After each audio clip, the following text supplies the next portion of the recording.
NU news, सच को जो लाए सामने।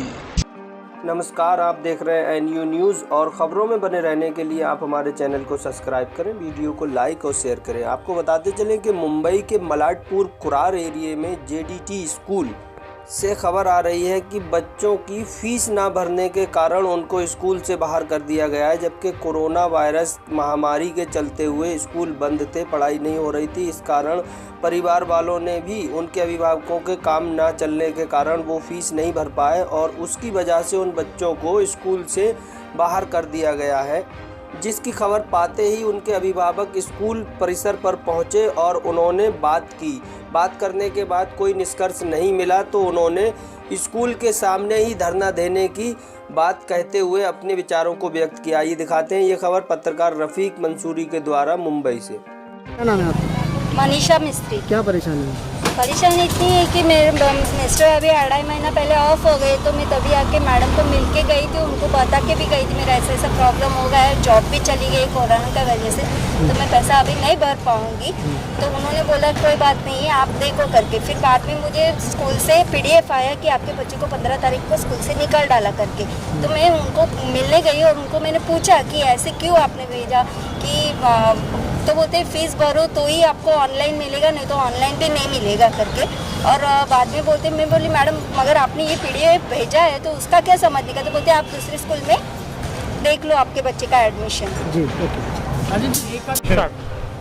क्या कहना चाहेंगे? सोशल वर्कर हैं, आज इतने सारे लोग फीस न भरने के कारण स्कूल ने डिसकंटिन्यू कर दिया है, क्या कहना चाहेंगे?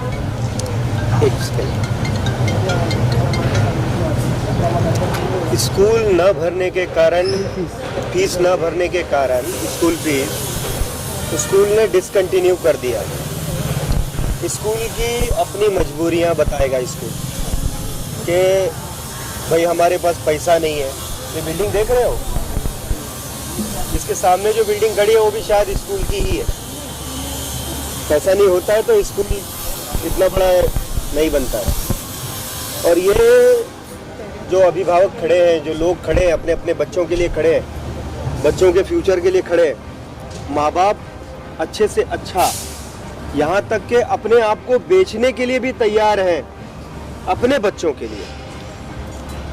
अब सवाल ये होता है कि शिक्षा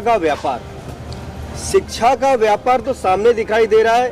कोरोना काल में ये जो परिसर में हम लोग खड़े हैं, ये डिंडोसी विधानसभा है और यहाँ पे 80 से 90% झोपड़पट्टी है।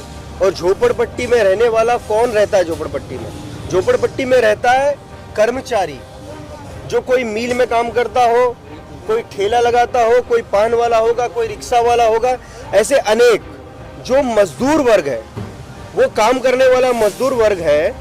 वो लोग अगर 1 साल तक घर में बैठे रहे तो पैसा कहाँ से आएगा? भाई जो सोना चांदी था, मंगलसूत्र तक औरतों ने अपना गिरवी रख के राशन खाया।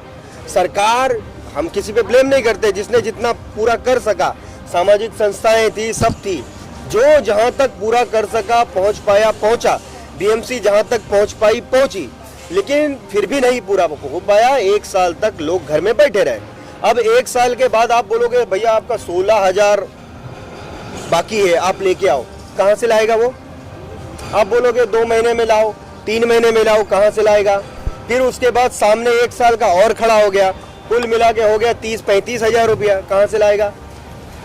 अगर वो किराए पे रहता है तो वो रहने के लिए किराया देगा या बच्चे की स्कूल की फीस देगा, खाना खाएगा? अभी भी सिचुएशन पूरी तरह कोविड की क्लियर नहीं हुई है, आज भी लोग परेशान हैं। अब जिस तरह हम एक कस्टमर हो गए ना, ये स्कूल के, ये तो बिजनेस हो गया, अब ये कस्टमर है। जब कस्टमर परेशानी में है तो उनका भी काम है कि भैया आप फैसिलिटी दो, माफ करो, कुछ ना कुछ करो, इसका रास्ता निकालो, क्योंकि यहाँ ज्यादा से ज्यादा गरीब लोग हैं। रेहान में कोई आंदोलन नहीं होने वाला, इंटरनेशनल स्कूल है, वहाँ कोई आंदोलन नहीं होने वाला फीस माफ करने के लिए, क्योंकि उसकी फीस इतनी ज्यादा है और वहाँ कोई गरीब का बच्चा नहीं पढ़ने जाता। यहाँ ये संस्कार स्कूल है, नाम संस्कार है, बहुत अच्छा है, लेकिन यहाँ पर ही गरीब जनता आई है। और गरीब जनता की मांग क्या है साहब? बहुत छोटी सी मांग है कि हम लोग ये नहीं कहते अगर आपका बनता है तो लो, ये जो जनता है ना ये कहती है आपका अगर बनता है तो लो, लेकिन आपने पढ़ाई नहीं कराई। ऑनलाइन कराई होती तो भी हम लोग कुछ ना कुछ देते, लेकिन आपने तो ऑनलाइन भी नहीं कराया और फिर भी आपको 1 साल का फीस दे। जिस तरीके से स्कूल ने फीस ना भरने पर बच्चों को डिसकंटिन्यू कर दिया, उसके ऊपर क्या कहना है? डिसकंटिन्यू तो ये क्या, पूरा शिक्षा विभाग भी लग जाएगा तो किसी एक बच्चे को डिसकंटिन्यू नहीं कर सकता। अभी कानून इस देश में मरा नहीं है, जब मर जाएगा तब इनके बाप का राज चलेगा। अभी भारत में संविधान का राज चलता, ये डिसकंटिन्यू कभी नहीं कर सकते।